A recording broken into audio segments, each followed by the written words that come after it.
Magandang gabi mga kababayan, kaibigan, mga kapatid. Ngayon, isa na naman pong isyu ang ating tatalakayin. Ito po ay may kaugnayan pa rin sa ating advokasya na wakasan ang kilusang komunista dito sa ating bansa. Ito po ang tatalakayin natin, yung may kaugnayan po sa tinatawag po na red tagging. Ano po ba itong tinatawag na red tagging? Ito yung sinasabi ng mga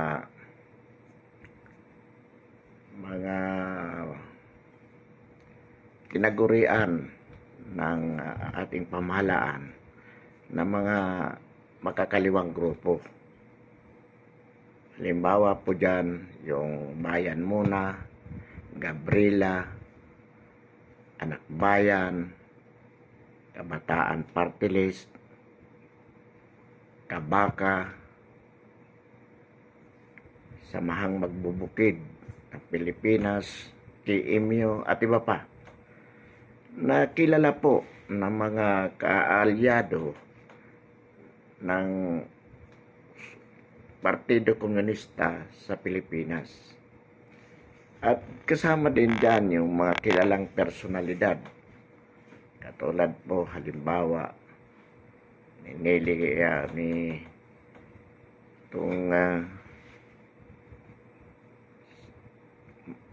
sila Sara Ilago, Sarati, at mga kasamang kongresista bilang kinatawan ng kanilang mga party list na kung tagurian ay Makabayan Black. Sinasabi nilang ito ay red tagging sapagkat pinagbibintangan di umano sila ng military na sila ay mga kaalyado ng mga komunista o mga komunista mismo. Alam naman po natin, kamakailan ay nagdeklara ang ating Pangulo ng all-out war laban sa mga CPP, NPA at NDF. So, ang katanungan po dito, totoo nga ba na ito ay plain red tagging?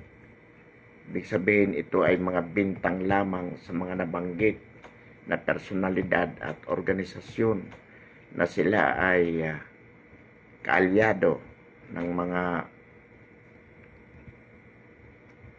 komunista. Hindi po, marami pong mga dating rebelde na ngayon po ay sumuko. At sila mismo ang nagpapatunay na itong mga samahan na ito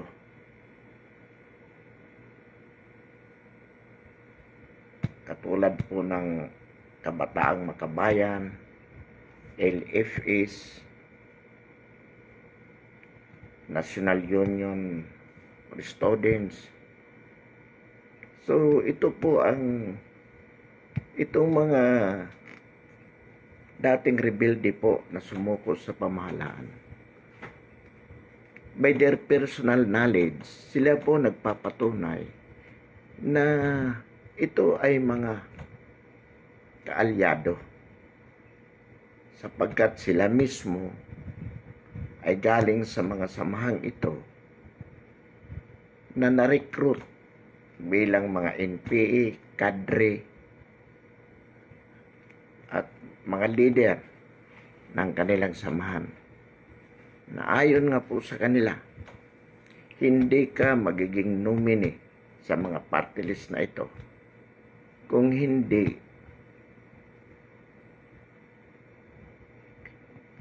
ka pinagdesisyonan ng samahan na ikaw ang magiging kinatawan nila sa Kongreso. So, ang ibig po sabihin nito, mayroon pong matibay na ebidensya na nagpapatunay na ang mga ito ay kaalyado o mismong mga komunista. Sa makatuwid ang ibinibintang sa kanila o ang sinasabi tungkol sa kanila ay hindi lamang basta bintang. Sapagkat itong mga kadre na ito na ngayon ay sumuko na, sila mismo ang nagtuturo na personal na alam nila sapagkat nakikita nila ang mga taong ito, nakasama nila minsan sa bundok. At sila mismo, bago sila namundok ay gumalaw.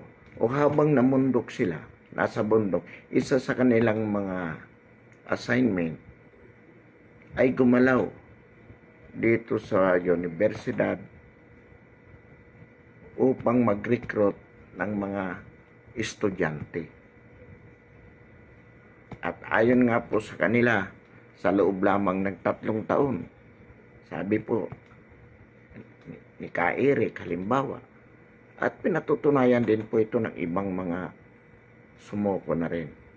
Sa loob lamang ng 3 taon, mula 2017 hanggang 2019, nakapag-recruit sila ng 10,000 mga estudyante mula sa iba't ibang universidad at kolehiyo sa buong bansa. At hindi lang po yan. Nakikita po natin na itong mga makabayan black halimbawa ng mga congressman, katulad po ni Sarati, ni Ilago, sila po ay makikita natin na nasa front line ng mga rally na sumisigaw na ibagsak ang gobyerno.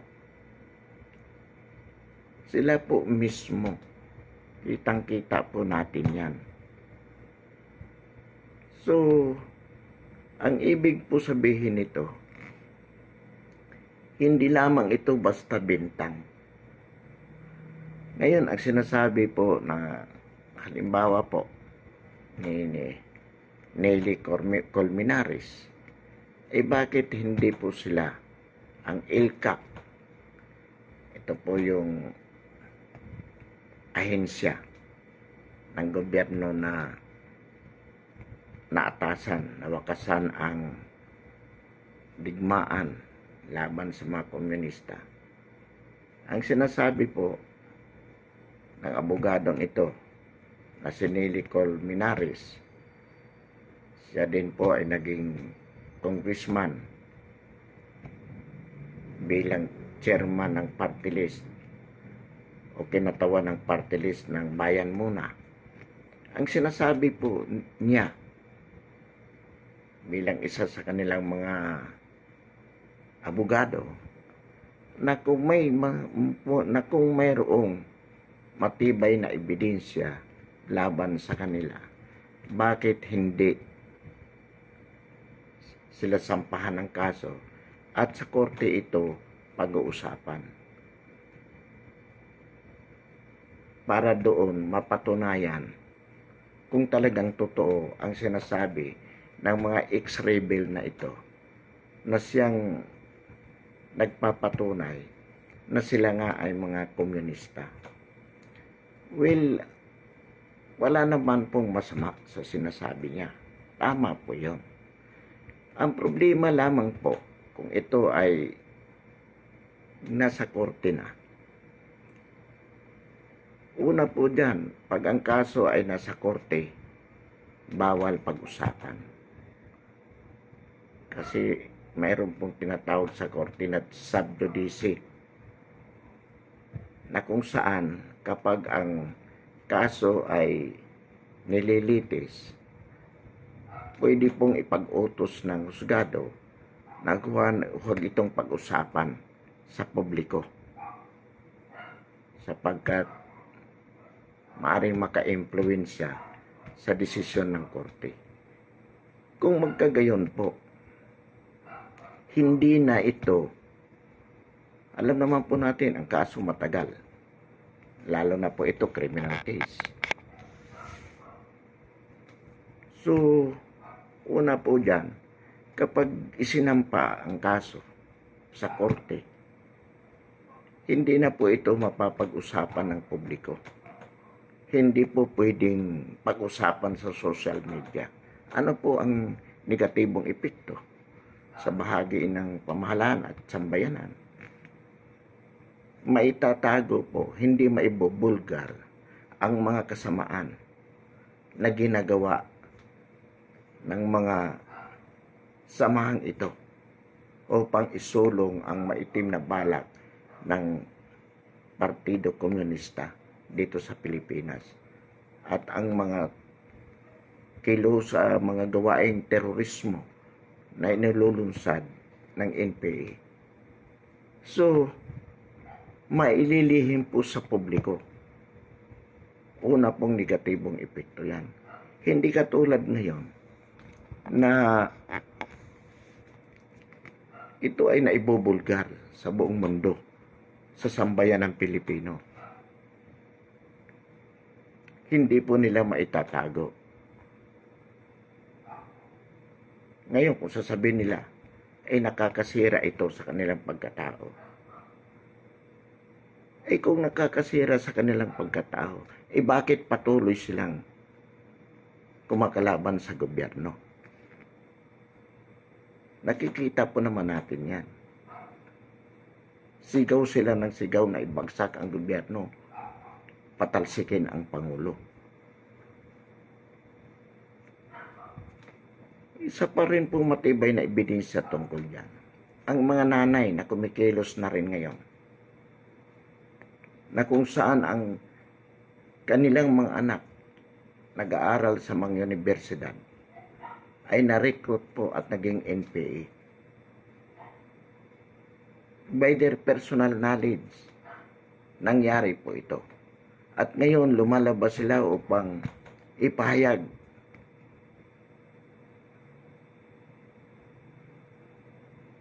yung kasamaan na nagawa ng mga komunista sa kanilang mga anak, na wasak ang kinabukasan ng kanilang mga anak. At sila ay lumalabas ngayon upang makatulong, magbigay liwanag sa mga kabataan at sa mga magulang na bantayan ang kanilang mga anak upang hindi ito mapariwara katulad na nangyari sa kanilang mga anak. Gayon din naman, maliwanagan ang mga kabataan base sa karanasan ng kanilang mga anak na nawasak ang kinabukasan.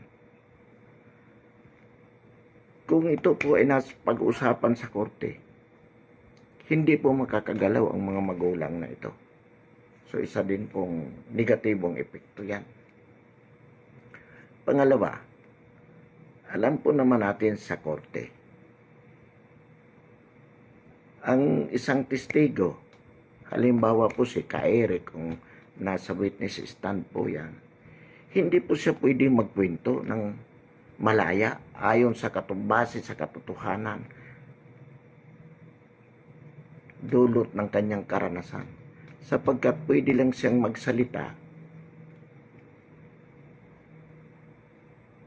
sagot lang sa tanong ng abogado, oo o hindi. Yung kanilang karanasan na siyang magpapatotoo sa mga sinasabi nila, malaking posibilidad po na hindi po yan lalabas sa korte. At sa korte po, meron po tayong sa korte, hindi yung totoong totoo ang pagbabasihan ng desisyon.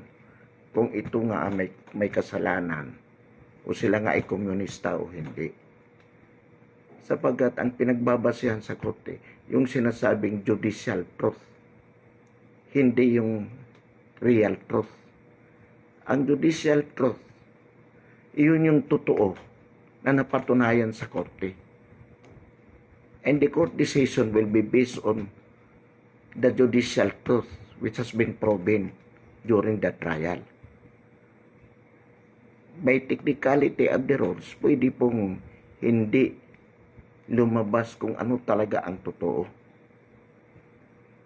So, isa rin pong negatibo yan. Dito po sa digmaan ng laban sa mga komunista, it is more of propaganda. Na ano pong ibig sabihin? Ang kailangan makuha mo ang atensyon ng publiko dito. Nang sa ganun, ang publiko na rin, ang sambayanan, ang umiwas sa mga komunista. Huwag magpalinlang. Una po yon na layunin natin. Pangalawa po, kapag ang publiko ay naging aware about the evil of this communist movement, the public will cooperate with the government to run after this terrorist.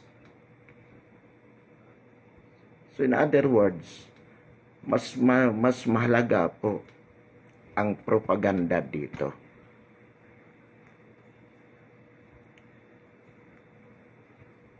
Meaning, the emphasis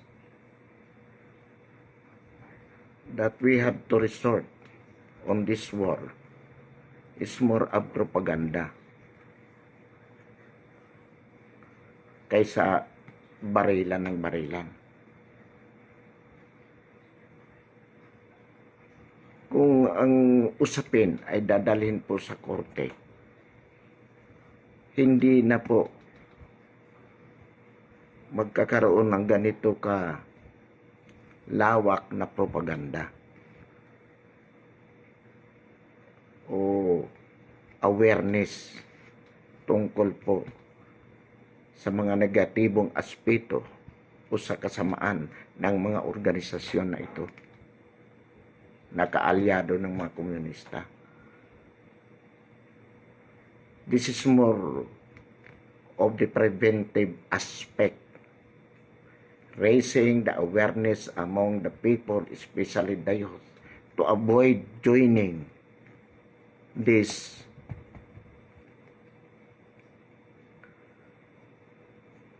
front organizations of the Communist Party.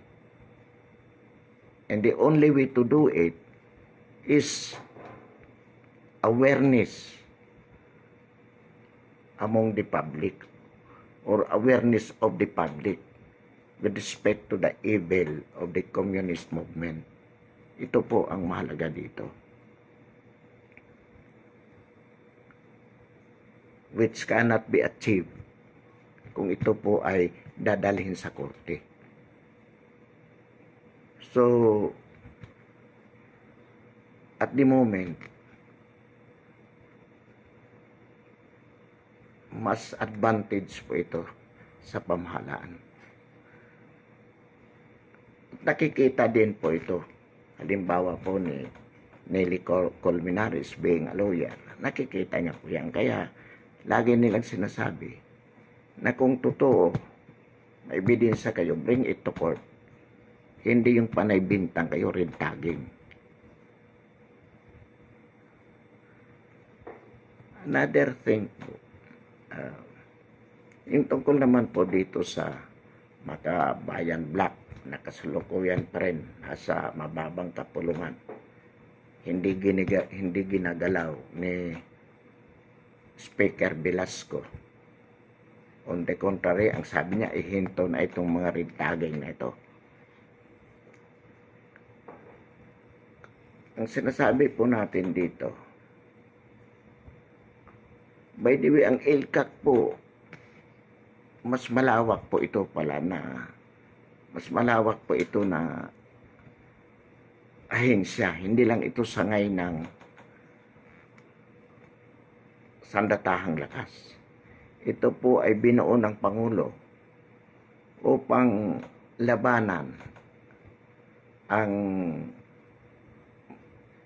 buwakasan ang mga komunista, ang kilosang komunista sa bansa. At siya po ang chairman nito. Sa mga probinsya, ang mga gobernador ang chairman. At sa siyudad at sa munisipyo, ang mga mayor. Sa bawat barangay, ang barangay captain. At iba't ibang ahensya pa ng pamahalaan katulad ng PNP, ng Armed Forces, at iba pa. So, ang ibig po sabihin nito, meron itong napakalawak na scope at malawak din na kapangyarihan. So, ito po ay ipinananawagan natin sa nabanggit na ahensya na kung mayroong prima facie evidence laban sa mga makabayan black na nanunungkulan sa mababang kapulungan, itanggalin na po. Ngayon, ang sinasabi, they are elected. Kahit po yan elected, kung mayroon namang probable cause na that they are committing a crime, pwede po silang tanggalin sa kanilang tungkulin sapagkat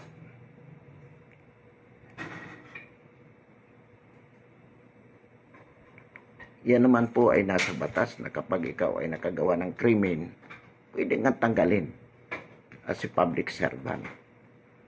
At madali pong gawin yan sapagkat ang evidence na kailangan dyan, the quantum of evidence, is substantial evidence lang sapagkat yan ay administrative case lang naman.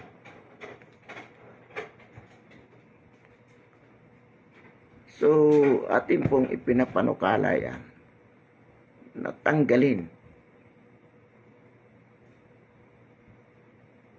Katulad din naman ng angkom i-disband yung mga party list na yan na kilalang makakaliwa. At bayaan mo silang pumunta sa korte para nung gusto nila o sa kinaukulang ahensya para doon magkaroon ng legal battle. But at the moment, kung mayroon po mga ebidensya, tanggalin po sa lahat ng ahensya ng gobyerno na alam po natin ng ILCAC sapagkat natitiyak natin ang ILCAC ay maraming mga nakalap na ebidensya dyan. So, pwede na pong gamitin. Hindi po dapat bigyan ng pagkakataon ang mga ito na makagalaw ng malaya, gayong alam naman natin na ito ay mga instrumento ng terorista, ng kilusang terorista sa buong Pilipinas. At ang sabi nga po, at ito ay totoo, na ang kilusang komunista ay pinakamalaking sindikato ng terorismo sa ating bansa. Kaya hindi dapat ito biro-biruin. Kailangan buong lakas ng pamahalaan ay gamitin para malansag na ito sa lalong pinakamadaling panahon. At ang pinakamabilis na paraan diyan, tanggalin ang mga kasamahan nila na nakaupo sa alinmang ahensya ng pamahalaan, katulad ng mga universidad, private or public or state universities, at higpitan ang pagpapatupad ng mga regulasyon.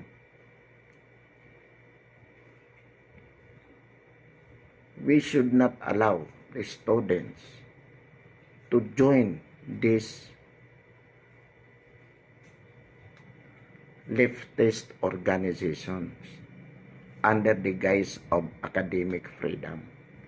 Dapat hindi po.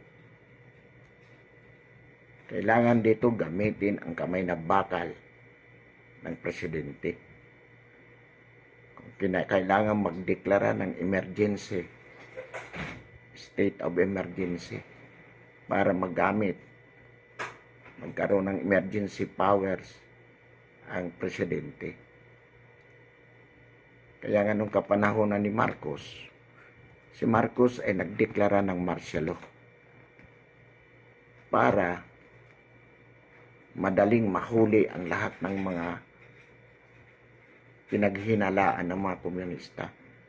At ang mga malalaking leader no, nahuli talaga. Ngunit pag-upo ni Cory Aquino, pinawalan. Kaya naging malaya uli at nakagalaw uli. So this is the time that the president also must use or must be provided with the emergency power by declaring a state of emergency at hulihin lahat. Sapagkat kung malaking sindikato ito, nakilusan ng mga terorista, dapat lamang na pagtuunan ng gobyerno, ng ating pamahalaan, na malansag ito. At kung mahirapang lansagin ang pamahalaan dahil sa mga technicalities ng batas, ay di isit aside muna yan in terms of declaring a national emergency.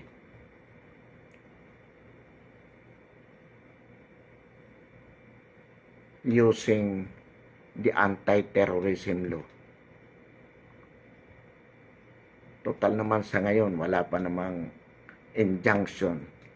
Ang alam natin, wala pang injunction na ini-issue ang Supreme Court tungkol dito sa pagpapatupad ng anti-terrorism law.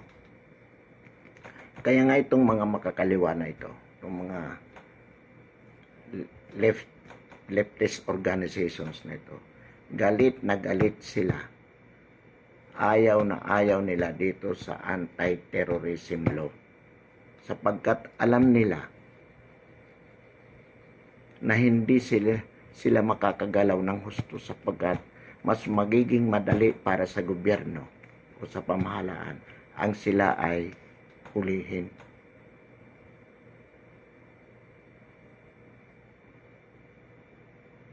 Pigilan sa kanilang mga masamang gawain. So, dapat ito ay samantalahin.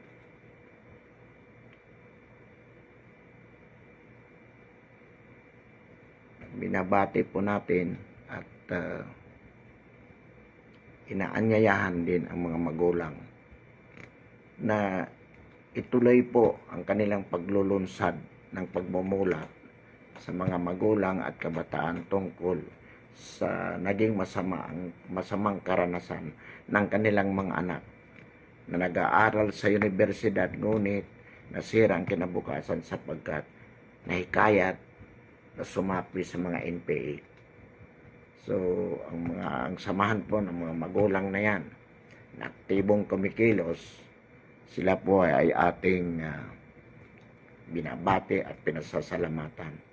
At gayon din po naman, hinihikayat po natin ang marami nating kababayan na makiisa sa mga advokasya ng katulad nito na ipinaglalaban po natin. At tinatawagan po natin ang mga gobernador, mayors, barangay chairman. Tungkulin nyo po na siguraduhin na sa inyong mga nasasakupang lugar ay tiyakin po ninyo na walang pagkilos ng mga NPA sa inyong lugar. Hindi po kayo protektor nila. Hindi po kayo kakampi nila. Kakampi kayo ng pamahalaan at kayo ay kalaban ng mga teroristang ito. At accountability po ninyo, pananagutan po ninyo, mga gobernador, mga mayor, mga barangay captain, kung iyan po ay hahayaan ninyo na malayang gumalaw, kumilos in your respective areas of the jurisdictions. At anumang whatever act that you do favorable to the CPP, NPA, NDF, that is the dereliction of duty. Pagtataksil po yan sa ating pamahalaan. Ang ibig lamang pong sabihin, kayo ay kalaban din. Kaya ulit po natin, yung mga ipinag-uutos ng mayor o ng gobernador, natanggalin yung mga tarpaulin na nagsasabi dyan na persona non grata ang CPP, NPA, NDF. Yan po ay hindi pagtalima o yan po ay pagtalikod sa inyong sinumpaang tungkulin bilang gobernador, mayor at barangay captain. Katunayan po, inuulit natin, dapat magkabit kayo sa inyong mga lugar. Hindi lamang idinideklara natin na persona non grata ang CPP, NPA, NDF.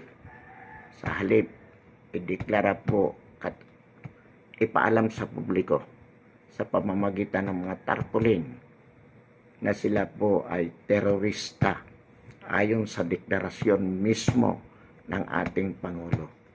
Pansamantala po, tinatapos natin ang ating talakayan sa gabing ito. Bago po tayo magwakas, inaanyayahan namin kayo na mag-subscribe po sa ating YouTube channel bilang suporta sa advokasya na ating isinusulong.